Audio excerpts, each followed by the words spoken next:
Allah yang besar, ajaib dan mulia, Kau Yesus yang selalu membuat. Bapak Ibu Saudara, hari ini kita akan membaca dari firman Tuhan yang kita ambil dari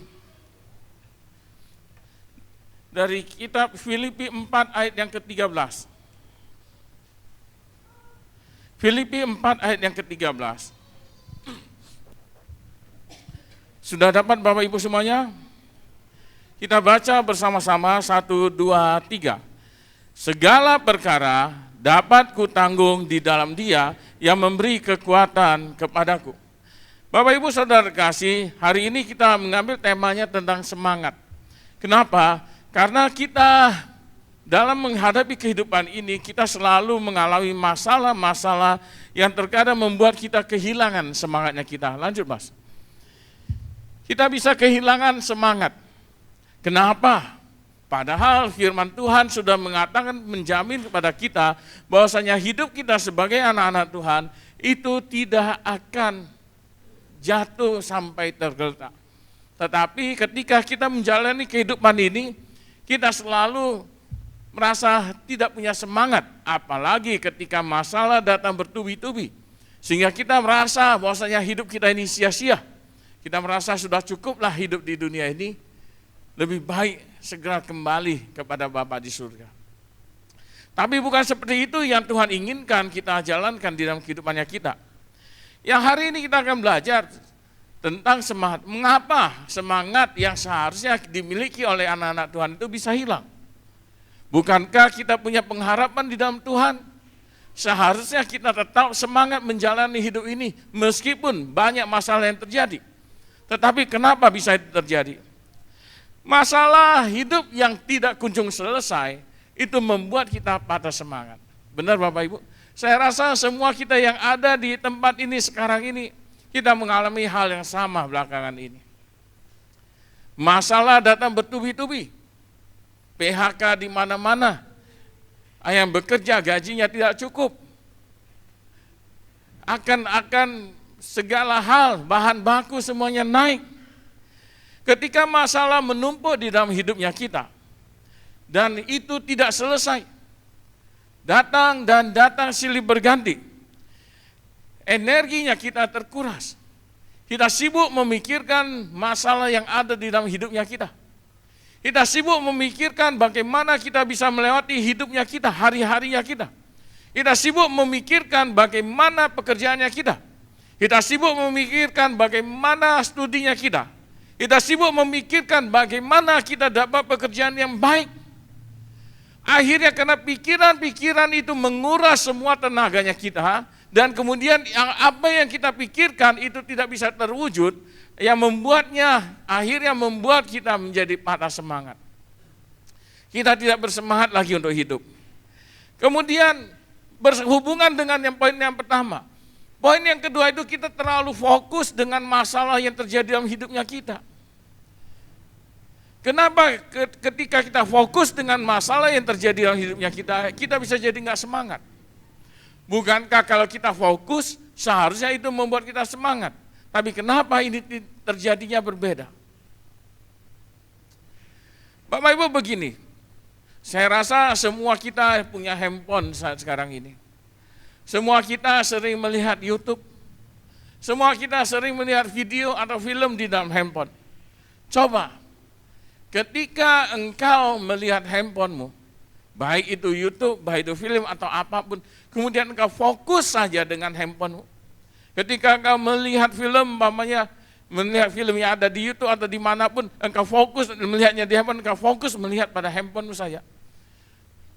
Mungkin setengah jam, mungkin 15 menit. Ketika engkau benar-benar fokus pada hal itu, ketika engkau melihat ke tempat yang lain, maka fokusmu akan berbeda. Engkau akan melihat seseorang atau benda itu menjadi penuh dengan bayangan dan segala sesuatu.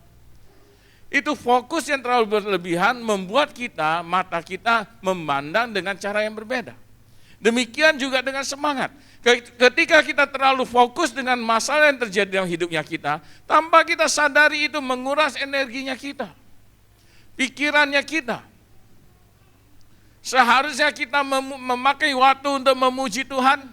Seharusnya kita memakai waktu untuk menyembah Dia.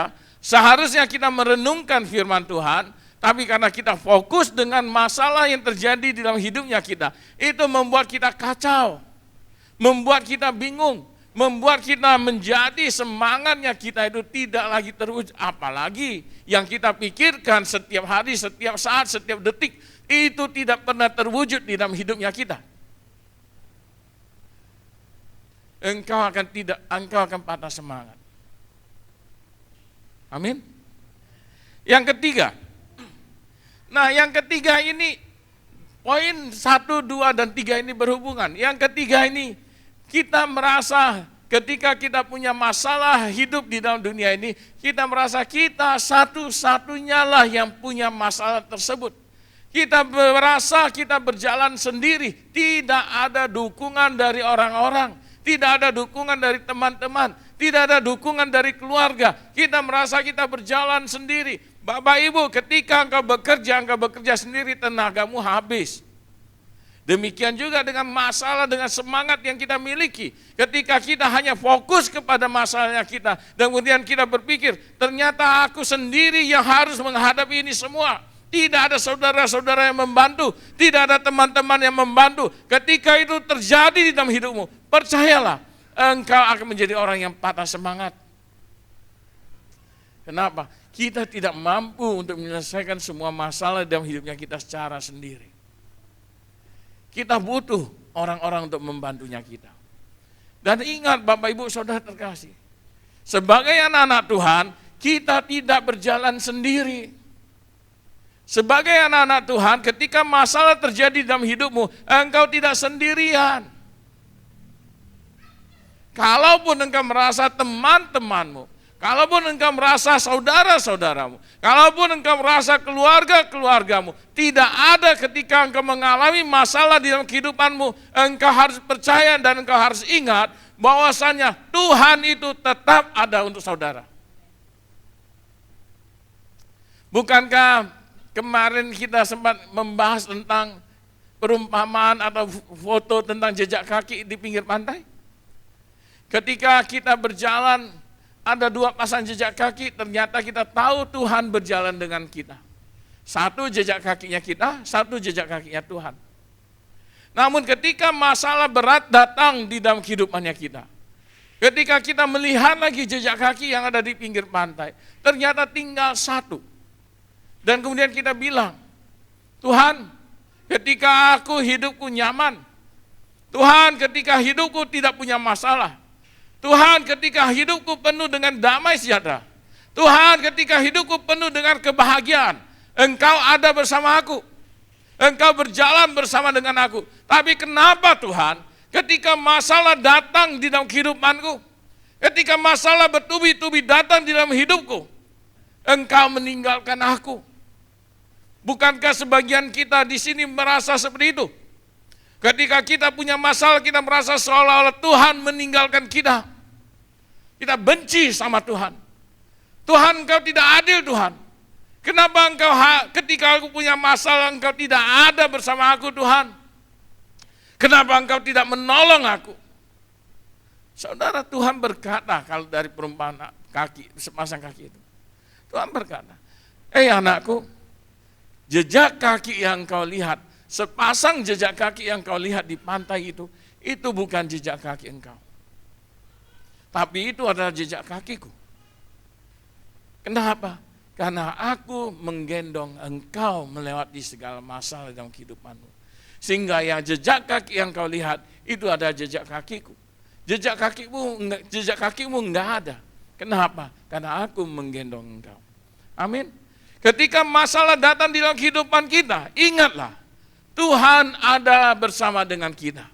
Tuhan menolong kita. Tuhan menggendong kita melewati segala masalah di dalam kehidupanmu. Oleh sebab itu jangan patah semangat untuk melewati hidup ini. Jangan ketika masalah datang bertubi-tubi engkau mencari jalan keluar dengan ke Alfamart, engkau membeli baygon. Baygonnya ada rasa jeruk lagi. Engkau minum itu mengakhiri hidupmu karena engkau patah semangat. Saudara, Tuhan ada bersama dengan engkau. Tuhan berjalan bersama dengan kita, melewati segala masalah dalam kehidupanmu. Seberapa berat pun masalahnya kita, selama Tuhan ada bersama dengan kita pasti keluar menjadi pemenang. Amin. Kapan? Kapan waktunya kita keluar jadi pemenang? Kapan waktunya kita selesai dari masalah hidupnya kita? Kapan? Bukankah itu yang selalu kita tanyakan? Kapan Tuhan masalah ini berlalu? Kapan Tuhan aku punya rumah yang besar? Kapan Tuhan aku punya gaji yang besar? Kapan Tuhan aku punya pasangan hidup yang baik? Kapan Tuhan? Kapan terus kita tanyakan kepada Tuhan? Jawabannya sederhana. Tuhan berkata begini, aku akan memberikan yang terbaik kepadamu menurut waktunya aku. Bukan waktunya kita, tapi waktunya Tuhan. Amin. Ketika masalah datang berlanjut di dalam kehidupannya kita, lanjut. Nah, ini seperti perumpamaan begini. Perumpamaan seperti begini, kita sedang mendayung perahu melawan arus.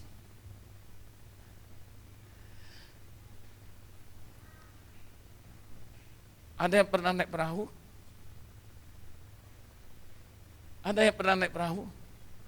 Atau gini aja deh, ada yang pernah naik bahan itu yang jadi pelampung di kolam renang? Pernah. Ada yang pernah berenang di kolam yang ada arusnya, ada kolam arusnya? Pada nggak mau menjawab, ada deh. Atau begini aja lah, pasti semuanya pernah. Saudara, Bapak, Ibu semua yang ada di sini kita pernah ke pangkal, iya kan? Kita pernah melakukan baptisan di situ, iya kan? Kita mencari tempat yang agak nyaman untuk melakukan baptisan, iya kan? Terkadang kita harus melawan arus. Kita harus melawan arus air sungai itu. Bayangkan betapa susahnya kita berjalan melawan arus di sungai itu. Sama seperti kita membawa perahu, kita mendayung perahu melawan arus. Kita kurang tenaga, perahunya kita hanyut sesuai arus. Tapi kalau kita mengeluarkan tenaga yang besar, kita mungkin bisa mencapai tujuan kita dengan melawan arus. Tapi ujung-ujungnya tenaga kita terkuras habis. Demikian juga ketika masalah terjadi di dalam kehidupannya kita. Hambatan, persoalan terjadi dalam kehidupannya kita. Kita merasa itu sangat berat di dalam hidupnya kita. Kita merasa kita tidak mampu untuk melawan itu semuanya. Iya, secara manusia kita tidak mampu. Tapi Bapak Ibu harus ingat tadi yang sudah disampaikan. Ingat dan pikirkan. Tanamkan di dalam hatinya kita. Kita tidak berjalan sendiri. Ada Tuhan bersama dengan kita. Amin. Kalau itu ada di pikirannya kita, bukankah kita seharusnya semangat? Kalau itu ada di dalam pikirannya kita, bukankah ketika kita naikkan pujian kita harus semangat? Kasihan WL nyanyian dengan udah jingkrak-jingkrak kayak kuda gila. Mana WL-nya tadi? Udah jingkrak-jingkrak seperti kuda gila. Semangat, jemaatnya semangatnya seperti nyawanya udah hilang kemana-mana. Seharusnya kalau WL-nya jingkrak-jingkrak, jemaat lebih gila lagi, ya kan? Iya Pak, iya Pak WL. Ya seharusnya begitu dong. Kenapa? Karena kita tahu Tuhan ada bersama dengan kita. Karena kita tahu Tuhan menolong kita. Kita tahu di dalam hidupnya kita ini kita punya pengharapan. Bagaimana ciri orang yang punya pengharapan di dalam kehidupannya kita? Harusnya kita itu penuh dengan semangat. Tapi yang terjadi anak-anak Tuhan itu kalau orang lihat, mungkin kadang orang bertanya sama kita, kenapa mukamu begitu? Udah mau mati? Kenapa mukamu nggak ada sukacitanya? Bukankah katanya anak orang-orang Kristen penuh dengan sukacita? Kenapa wajahmu tidak pernah tersenyum? Apakah senyummu itu mahal sekali sehingga engkau takut cowok atau cewek naksir sama kamu?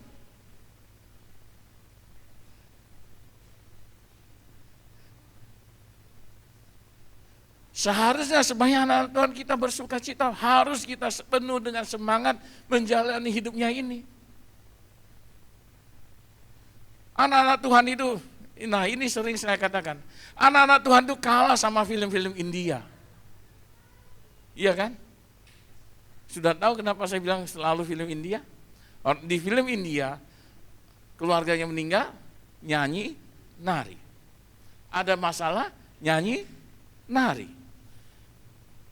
Anaknya, istrinya melahirkan, nyanyi, nari. Orang tuanya meninggal, nyanyi, nari. Anak-anak Tuhan nggak punya masalah, sedang senang-senangnya nyanyi, mukanya kayak orang penuh dengan masalah. Iya kan? Iya deh. Oleh sebab itu kita sebagai anak-anak Tuhan seharusnya hidupnya kita itu penuh dengan semangat. Amin Bapak Ibu, Saudara. Amin. Ya satu orang aja, yang jawab juga singer aja. Yang lainnya mana? Amin. Itu dong, semangatnya kemana? Semangatnya lagi diambil sama orang atau lagi bagaimana? Nah, jadi Bapak Ibu Saudara kasih, sumber kekuatan bagi orang percaya. Lanjut Mas. Seharusnya kita harus penuh semangat karena kita tahu kita punya sumber kekuatan. Sumber kekuatan bagi orang percaya itu yang pertama itu adalah Yesus itu sendiri. Yesus adalah dasar hidupnya kita. Di dalam Filipi 4:13 yang tadi kita baca, kekuatan kita tidak tergantung pada keadaan. Jangan ketika kita senang kita punya kekuatan. Ketika kita sedih kekuatannya kita nggak ada. Atau dengan kata lain begini, ketika kita sedang senang hidupnya kita penuh dengan semangat. Tapi ketika punya masalah hidupnya kita, semangatnya kita juga hilang. Bagaimana ceritanya kalau anak-anak Tuhan yang berkata, Tuhan, roh Tuhan ada di dalam diriku. Bukankah kita semua berkata begitu? Bukankah kita semua percaya bahwasanya roh Tuhan itu ada di dalam dirinya kita? Atau saudara tidak percaya roh Tuhan ada di dalam dirimu? Siapa yang percaya roh Tuhan ada di dalam diri kita? Kalau roh Tuhan ada di dalam dirinya kita, berarti Tuhan itu ada di dalam dirinya kita. Tuhan itu adalah dasar kehidupannya kita. Kalau roh Tuhan ada di dalam dirinya kita, roh itulah yang akan memberikan kita kekuatan. Kekuatan kita tidak tergantung kepada keadaan. Jangan engkau sedih, engkau nggak punya semangat. Enggak makan, nggak punya semangat. Lebih parah lagi. Ayo kita doa puasa. Ayo. Ketika puasa, doa puasa lagi berjalan. Ketika puasa lagi berjalan. Mukanya seperti orang sudah mau mati. Bapak Ibu, kalau engkau sedang berpuasa, mukamu seperti orang mau mati, mending enggak usah puasa. Ketika engkau puasa, tunjukkan pada orang-orang seperti engkau sedang tidak berpuasa. Kenapa? Karena engkau punya semangat yang muncul dalam dirimu. Karena roh Tuhan ada di dalam dirimu yang memberikan engkau kekuatan. Amin. Yang kedua, sumber kekuatan bagi orang percaya. Yang lanjut, Mas. Kuasa Roh Kudus. Bukankah ketika kita menerima baptisan, ketika kita menerima Yesus sebagai Tuhan dan Juru Selamat, bukankah kita percaya Roh Tuhan ada bersama dengan kita pada saat itu? Bukankah kita percaya bahwasanya Roh Tuhan ada di dalam dirinya kita? Sumber kekuatan orang percaya yang pertama Tuhan itu sendiri. Yang kedua itu adalah Roh Kudus. Setiap kita orang-orang percaya ada Roh Kudus di dalam dirinya kita. Kisah Rasul pertama ayat yang ke-8 saudara bisa baca sendiri nantinya. Roh Kudus menyalakan api semangat rohaninya kita. Terjadi pencurahan Roh Kudus yang membuat hidup kita lebih bersemangat. Oleh sebab itu anak-anak Tuhan jangan tidak punya semangat. Anak-anak muda harus lebih semangat lagi. Orang tua harus lebih semangat lagi dari anak-anak muda. Kenapa? Nah, orang muda hidupnya harus semangat. Amin. Ayo anak-anak muda. Engkau hidup harus penuh dengan semangat. Kenapa? Karena Tuhan ada di dalammu, karena Roh Kudus ada di dalammu. Amin. Tadi saya katakan, anak muda harus semangat di dalam hidup. Orang tua harus lebih semangat lagi di dalam hidup ini dibanding dengan anak-anak muda. Kenapa? Anak muda harus semangat. Kenapa orang tua harus semangat? Bukan semangat saja, tapi semangatnya harus lebih semangat lagi daripada orang tua. Daripada orang muda. Kenapa? Kenapa? Karena orang tua sudah dekat ajalnya ke surga. Oleh sebab itu harus lebih semangat. Amin. Biasanya orang tua, orang-orang yang sudah berumur itu semakin tua, semakin gak semangat hidupnya. Kenapa? Sia-sianya hidupku di dunia ini.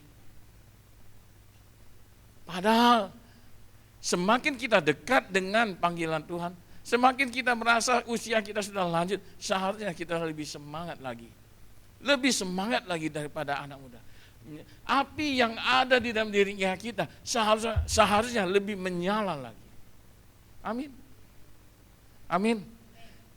Jadi kenapa kita khususnya di sini orang tuanya juga nggak semangat? Salah satu sebabnya, gimana mau semangat kalau anak mudanya tidak semangat? Orang tua akan lebih semangat kalau anak-anak mudanya semangat. Amin. Gini saja deh. Orang tua kita di rumah nggak punya semangat. Bapak, ibu, saudara punya semangat lagi? Tentunya kita akan terkena efeknya. Tapi yang ingin saya katakan, apapun kita, siapapun kita, Tuhan berkata, kita harus tetap semangat. Sumber kekuatan yang ketiga. Loh, udah sampai sini, Bas. Yang ketiga, Bas. Firman Tuhan sebagai lampu atau sebagai terang di dalam hidupnya kita. Apa lagunya?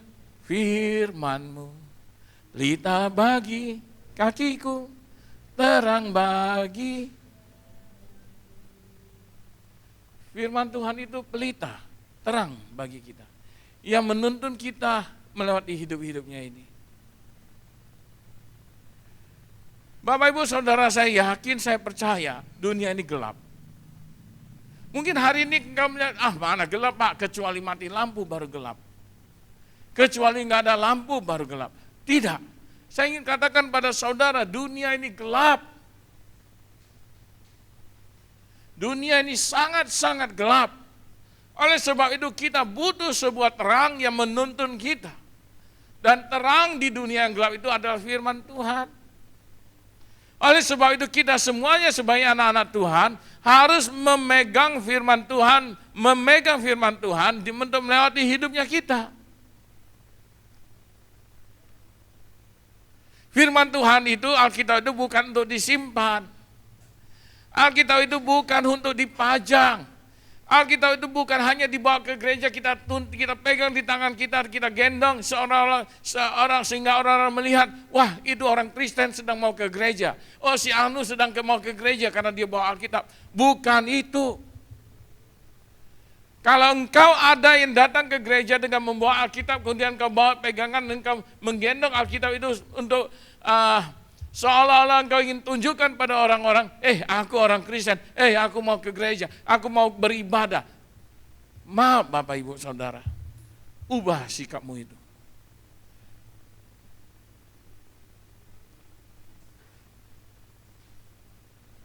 Kalau engkau ingin menunjukkan pada orang-orang engkau adalah orang Kristen yang beribadah ke gereja, mari.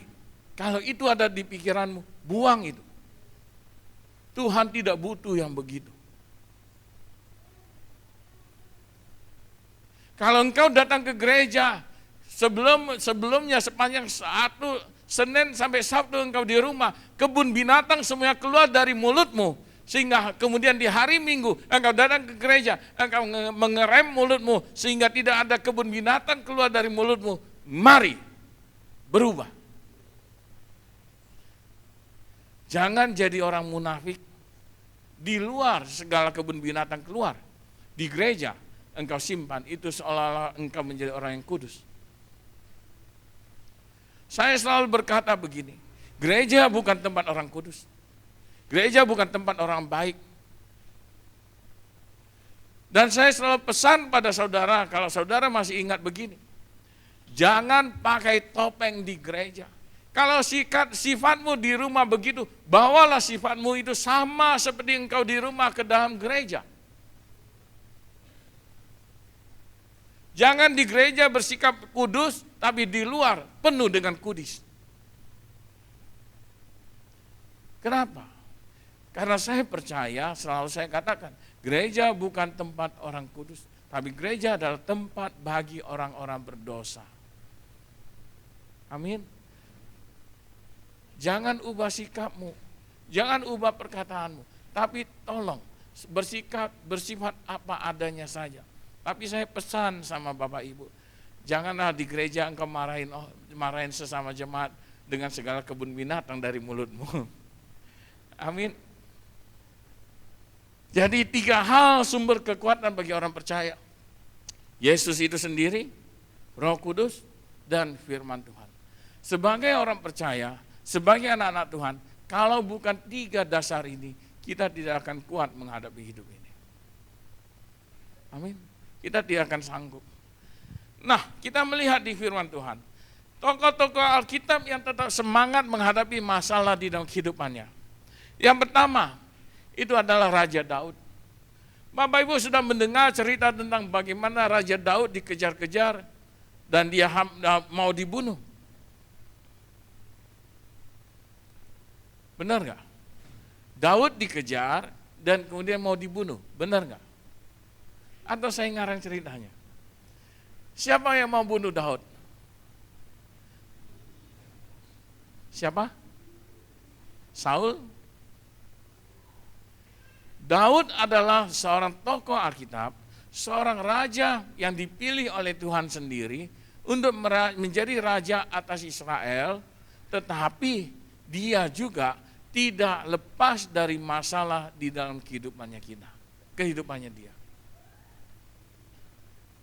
Daud juga orang yang kita kenal di firman Tuhan adalah orang yang punya iman yang demikian luar biasanya.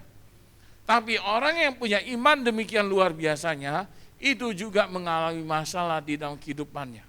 Pertanyaannya, iman yang kita miliki, berapa persen daripada imannya Daud?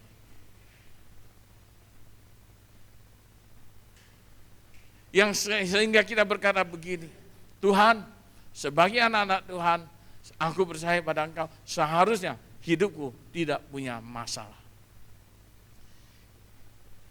Kalau mau saya katakan mungkin iman kita enggak secuil, enggak hanya di satu titik saja daripada imannya Daud kepada Tuhan.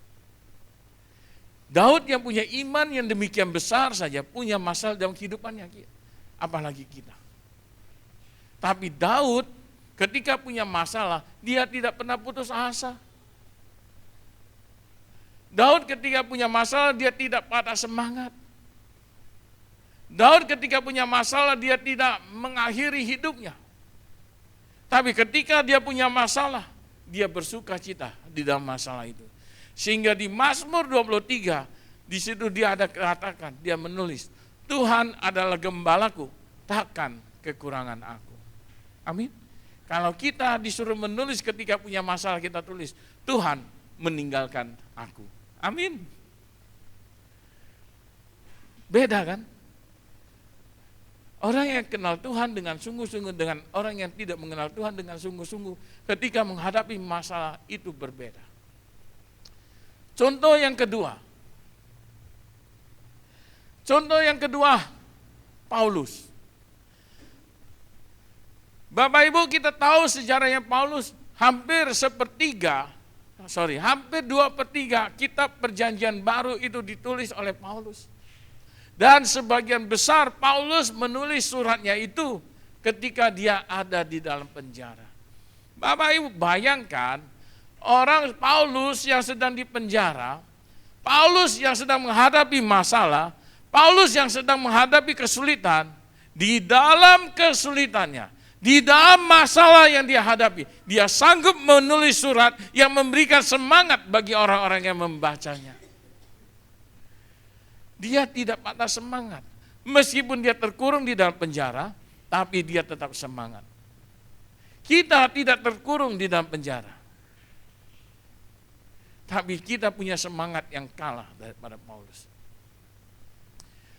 Kalau Paulus ketika dia di penjara, dia menulis surat yang bisa kepada jemaat Filipi, kepada jemaat Efesus dan segala sesuatu yang memberi mereka semangat untuk menjalani kehidupannya mereka. Kalau kita sedang punya masalah di dalam hidupnya kita menulis surat apa? Apa yang kita tulis? Surat wasiat. Tolong, aku sedang susah, masalahku begini, rasanya aku gak sanggup lagi melewati kehidupan ini. Aku mau meninggalkan dunia ini. Tolong jaga anakku, tolong jaga anjingku, tolong jaga kucingku, dan segala sesuatunya. Orang yang baca ketika kita mati, orang baca, ini orang udah mati nyusahin orang lagi. Iya kan? Bukan kasih semangat, tapi buat orang marah. Paulus memberikan contoh ketika dia punya masalah, ketika dia sedang di penjara, dia menulis surat yang membuat orang untuk bersemangat. Bapak Ibu Saudara terkasih, kalau kita punya masalah di dalam kehidupannya kita, mari di tengah masalah yang kita hadapi, tunjukkan bahwasanya kita masih sanggup memberikan semangat bagi orang lain. Amin. Tokoh yang ketiga,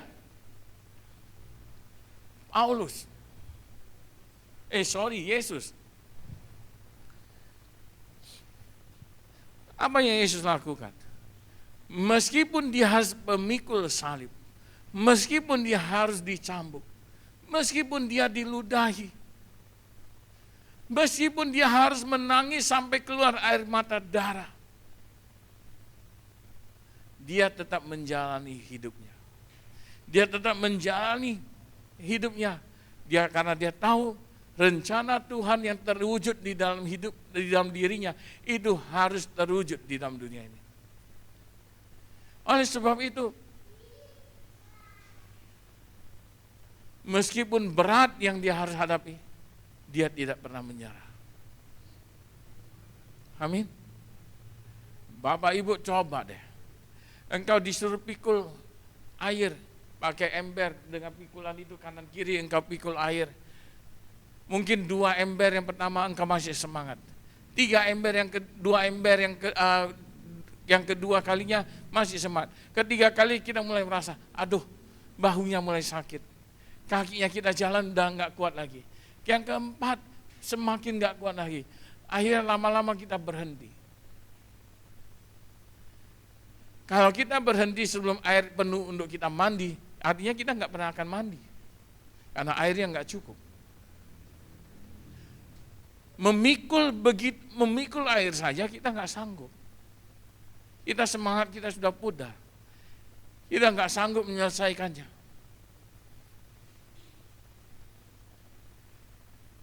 Mungkin bagi cowok-cowok, bagi bapak-bapak yang pernah betul-betul di mesin atau apa, terkadang baut itu menguncinya sangat kuat. Mesin mobil mungkin rusak atau mesin apapun mungkin rusak. Kita ingin perbaiki dan barangnya yang akan diperbaiki kita sudah beli dan itu harus kita buka untuk mengganti komponennya.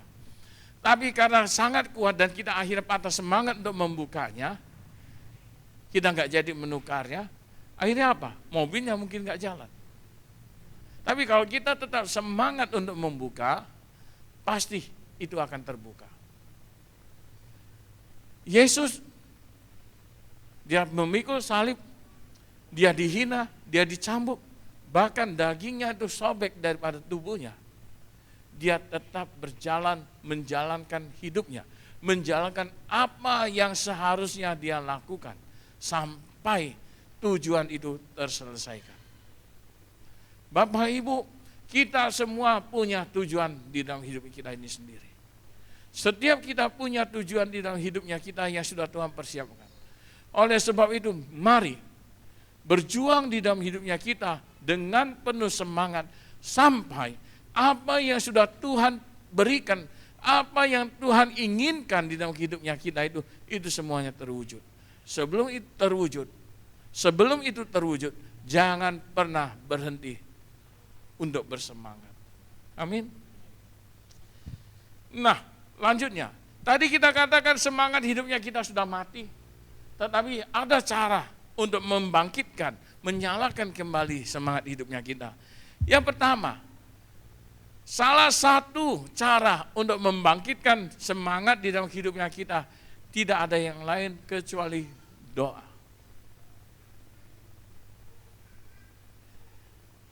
Doa yang sungguh-sungguh. Doa yang sungguh-sungguh itu bagaimana? Doa yang dinaikkan dengan sungguh-sungguh dengan iman. Jangan dengan rohani yang kosong.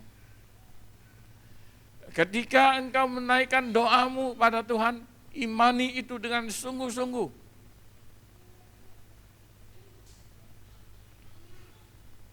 Jangan hanya sekedar berdoa. Ketika engkau menginginkan sesuatu di dalam hidupmu, engkau meminta kepada Tuhan, mintalah dengan sungguh-sungguh. Jangan hanya sekedar meminta. Ketika engkau meminta dengan sungguh-sungguh dan tidak berhenti, Tuhan akan mendengar doamu dan Tuhan akan mengabulkan. Tapi kalau engkau berdoanya dengan setengah hati, capek engkau berdoa. Amin. Sehingga tadi saya katakan doa itu adalah salah satu yang membangkitkan semangatnya kita. Kenapa? Ketika kita berdoa dengan sungguh-sungguh kepada Tuhan, kita tahu apa yang kita inginkan, pasti Tuhan akan jawab. Karena kita tahu Tuhan akan menjawab doanya kita, seharusnya kita menjadi orang yang kembali untuk bersemangat. Amin.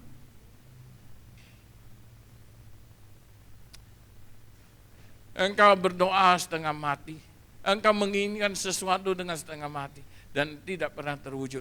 Lama-lama engkau tidak semangat. Amin. Tiba-tiba ada secercah harapan.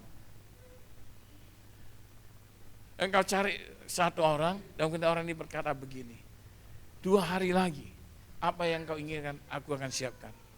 Kalau orang itu berjanji begitu, 2 hari lagi engkau datang ke rumahku, ambil barang ini.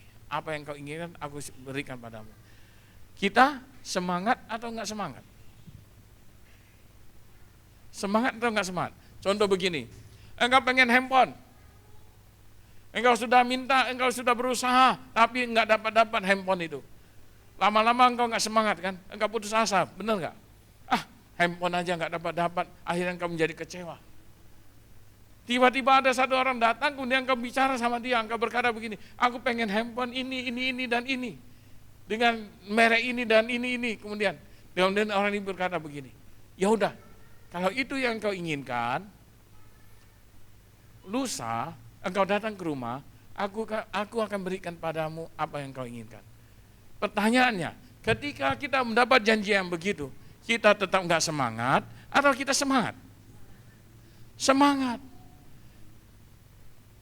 Begitu juga dengan doa. Ketika engkau putus asa, engkau berdoa pada Tuhan dan Tuhan berkata, aku akan mengabulkan doamu. Seharusnya kita semangat enggak? Semangat dong. Tuhan sudah berjanji akan memberikan apa yang kau inginkan.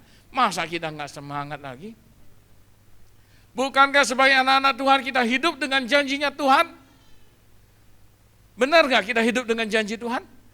Kalau kita hidup dengan janjinya Tuhan, bukankah seharusnya kita menjadi orang yang penuh dengan semangat? Jadi jangan lagi menjadi orang yang tidak ada semangat. Amin. Yang kedua, ayo bahas. Nah, sengaja enggak saya ganti. Saya tulis dalam bahasa Inggris.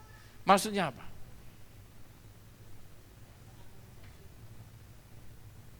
Give thanks in everything. Mengucap syukur dalam segala hal. Menjadi orang yang selalu mengucap syukur dalam segala hal, itu adalah orang yang hidupnya penuh dengan semangat. Ketika engkau mensyukuri segala sesuatu yang terjadi dalam hidupmu, engkau menjadi orang yang penuh dengan semangat. Mata kita akan terbuka, melihat betapa baiknya Tuhan itu. Yang ketiga, bergaul dengan komunitas iman. Maksudnya apa? Maksudnya marilah anak-anak Tuhan bergaul dengan sesama anak-anak Tuhan. Bergaul dengan komunitas yang bisa dipercaya. Bergaul dengan komunitas yang bisa membangun imannya kita. Jangan ketika engkau punya masalah, engkau pergi ke diskotik, engkau minum bir, engkau makan obat-obatan yang tidak benar itu, yang engkau merasa pada saat itu, wah ini teman yang paling baik, yang membantu aku melupakan segala sesuatu. Engkau tidak tahu sebenarnya teman yang menurut engkau yang paling baik itu adalah teman yang paling busuk.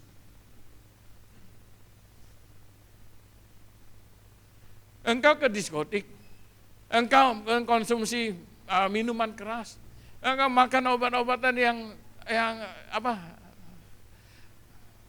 Oh ya, obat itu deh. Itu bukankah itu hanya sesat?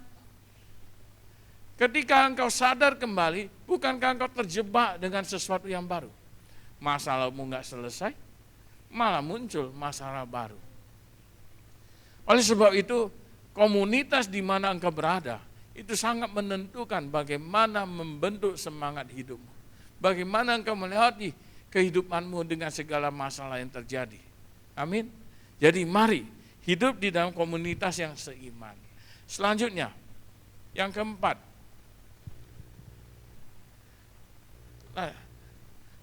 Lagi Mas, yang keempat, lanjut Mas, lagi.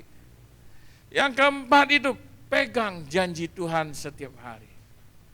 Tuhan berjanji tidak akan membiarkan engkau jatuh sampai tergeletak. Itu janji Tuhan kepada kita, salah satu janji Tuhan pada kita. Tuhan tidak akan membiarkan engkau jatuh sampai tergeletak. Kalau engkau pegang janji itu, seharusnya kita menjadi orang yang penuh dengan semangat. Kenapa? Karena Tuhan tidak akan membiarkan masalah terjadi di dalam hidupnya kita tanpa ada penyelesaiannya. Pasti ada. Tapi kapan? Tunggu waktunya Tuhan. Kapan waktunya Tuhan? Tanya sama Tuhan.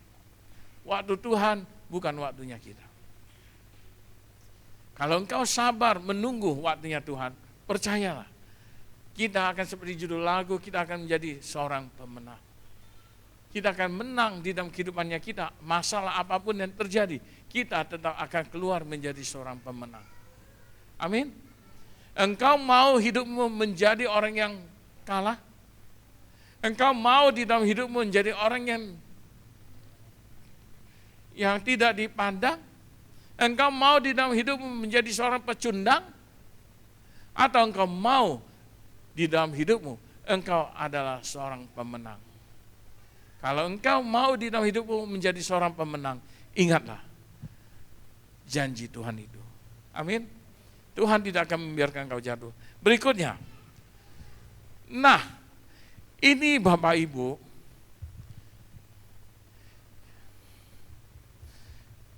ini terkadang kita salah.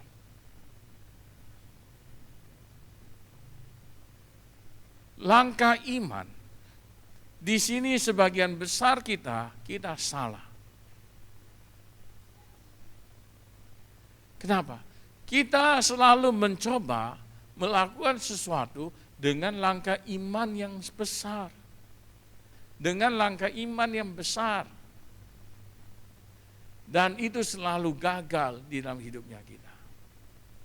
Kenapa? Karena langkah iman yang besar itu membutuhkan pengorbanan yang besar juga. Oleh sebab itu, ketika kita ingin menyalakan api roh semangatnya kita kembali, jangan mencoba dengan hal yang besar dulu, tapi lakukan dengan langkah iman yang kecil. Bisa pahami? Peribahasa Indonesia itu apa?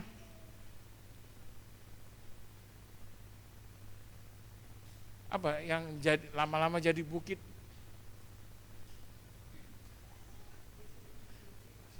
Apa? Sedikit-sedikit?